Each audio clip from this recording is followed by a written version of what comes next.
It's a pleasure to be here. And we can think of diagnostic accuracy as a pyramid. At its base is 50%, no better than a coin flip, and at its apex is 100%, our clinical or reference gold standard. I'd like to take this general concept and apply it very specifically to coronary artery disease. And what we've learned over the last several years is that the diagnostic angiogram alone has an accuracy probably just under 70%. And the reason for that, it can be seen here visually from these two large studies.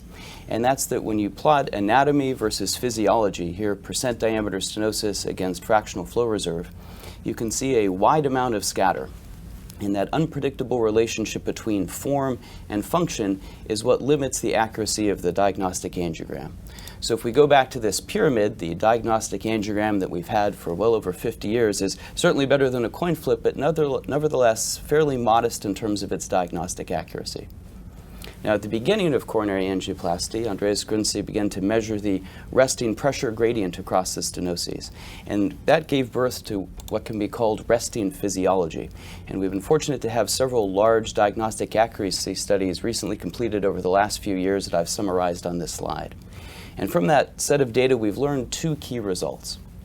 The first is that the accuracy is around 80% and fairly consistent across all these various data sets that were acquired in many different countries and centers. And the second is that the diagnostic performance is equivalent between PDPA at rest, that's shown here in black, and IFR is shown here in blue. And that holds whether you look at accuracy, as on the left, or the area under the ROC curve, as shown on the right. So if we come back to the pyramid, resting physiology is clearly superior to using the angiogram by itself, but nevertheless only brings us up to 80% on the pyramid. In order to go higher, what we need to add is hyperemia. And I think that's well illustrated by this case of a 59-year-old man who had a mild but long LAD lesion in its proximal segment who presented with new onset angina. Now at rest, everything was normal. He had no symptoms, the EKG was normal, the SPECT had no perfusion defect, and the resting pressure gradient was virtually absent, with both the PDPA and IFR almost equal to 1. But it was under conditions of stress that the patient developed angina, developed significant EKG, ST depressions, developed a focal perfusion defect in the LAD distribution, and a much larger pressure gradient with the FFR of 0.73. That's why we do stress tests on our patient and not rest tests. And it was through this kind of multi-test comparison, both before and after PCI, that FFR was originally validated now almost 20 years ago.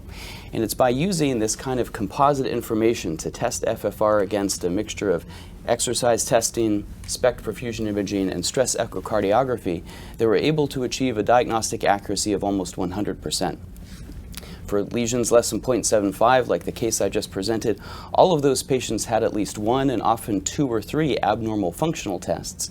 All of those tests then returned to normal after revascularization, and all of the FFRs increased to over 0.75 after PCI. And it's for that reason that FFR really stands at the top of this diagnostic pyramid.